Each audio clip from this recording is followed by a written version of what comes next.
This is the Asylum 184 tech demo.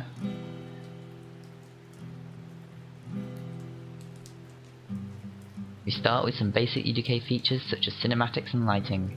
These are essential to our game to create the necessary atmosphere.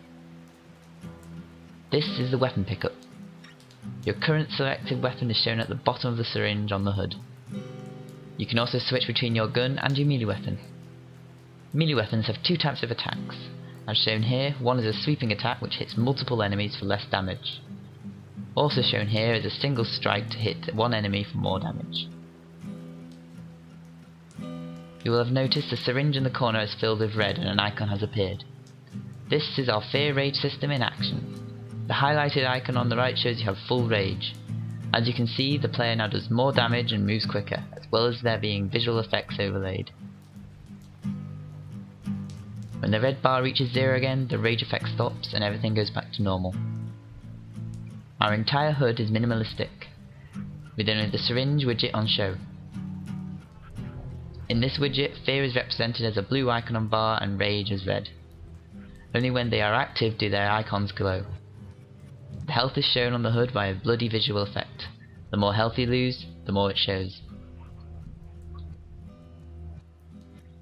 Here you can see the fear effect in action. Notice how you move slower and do less damage.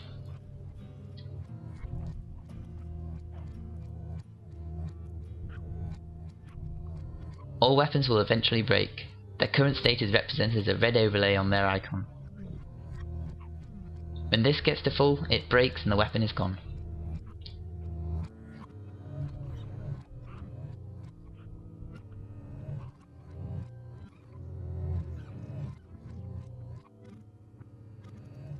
Our health system is the usual health value split into 3 segments. Once a segment is depleted, it cannot be regenerated until you find a first aid kit. To see your health, you must pause the game. As you can see, the bar changes colour the worse your health gets. And the 3 segments are represented by the words healthy, hurt and critical. As you can see, the first aid kit heals all your health, but you can only use it once, so the player must choose the right time to use them. The missus tells the player how to do things in a snide and twisted way. It is a mirror that the player can look into to see the character Adam's darker reflection. This is done by playing a pre-rendered cinematic in the material of the mirror, and the player interacts with it. The player will use the missus if they need someone to point them in the right direction. That is the tech behind Asylum 184. Thank you for watching.